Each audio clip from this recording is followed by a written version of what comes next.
Welcome back to Mass Appeal Social Security. It's a very important part of your retirement, but there's so many questions, one of which is when should you start claiming benefits, and there's thousands more. So joining us with important financial advice, we have Susan Allen. She's right here, and she's the owner of Susan Allen Financial. So you put together these workshops. What motivated you and made you think there's a place for these and we need to make them? Well, lots of my clients had questions about Social Security and weren't really sure when to start, when to stop. If they also were looking at what's the best age for them to claim at. And it's an important decision. It can be irrevocable in many cases, so you want to make sure you make the right one. Also, in addition to that, if you're taking distributions from 401ks, 403bs, pensions, IRAs, and you want to coordinate it with that. So you really need to sit down, look at it on paper, say, should I take from my investments or should I start Social Security?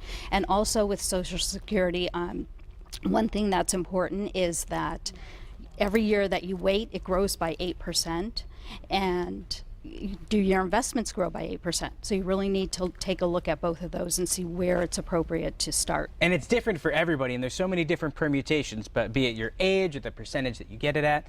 What percentage of your income should come from Social Security when you're retiring? Well, for some people, Social Security is all of their income.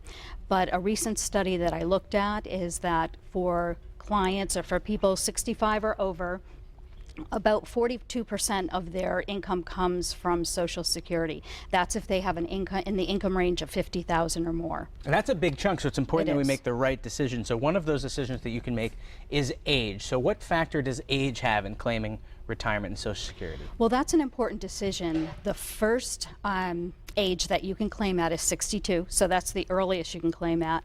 May not always be the best decision because, as I said, if you wait, every year that you wait, it increases by 8%. You'll get your full retirement at age 66, and then you can delay until 70, and every year until 70, it still continues to grow by 8%. So it depends on what your needs are. So if someone, maybe it might be in their best interest to take it at 62. Other people, you might want to wait till later, depending on your life situation. Correct. And that's something Correct. that people can talk with you about. Yes, absolutely. Now, I want to know what spousal benefit is, because the rules change when you're married or when you're divorced. What's spousal benefit?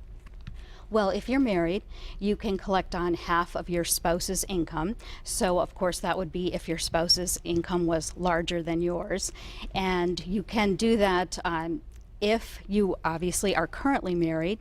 And if you wait till age 66, you'll get exactly half. If you start earlier, it will be reduced. There's a couple buzzwords, too, that I think a lot of people out there, they hear, but they don't know what it is. They're words like filing and suspending. What do those mean? How do they work? Okay, what that is let's say a client would like to collect on her husband's Social Security, but her husband is not ready to stop working. He's age 66. He wants to continue to work till he's age 70. Then the only way you can collect on a spouse is if they are already collecting or if they have already filed. But what the spouse can do is file and then stop. So there's no ramifications to stop your Social Security, and that will allow the lower earning spouse to collect on the higher earning spouse. What about in the situation of divorce? What happens there? Okay, with divorce, if you are married for at least 10 years, you can collect on your spouse. You have to be unmarried, though. And in that situation, your spouse does not have to collect. So they do not have to be collecting yet. You just have to be married for 10 years and currently be unmarried. Earlier we were talking about working and Social Security together. How does working and Social Security interact with each other? Can you still work and collect? Do you have to wait till you retire? Okay, it's best to wait. If you are going to work, it's best to wait because there is a reduction in your benefits. So the reduction is if you make over $15,480, you will be reduced $1 for every $2 in Social Security that you get. So this is a situation where you might, if you're still working and you're still making a solid wage, you might want to wait and delay your Social Security till a little bit later in life. Correct. Now, what about taxing of these benefits? Do any of these get taxed, or is it all tax-free? No, not necessarily. It depends on your income level. So you can be taxed on Social Security up to 50% or 85%.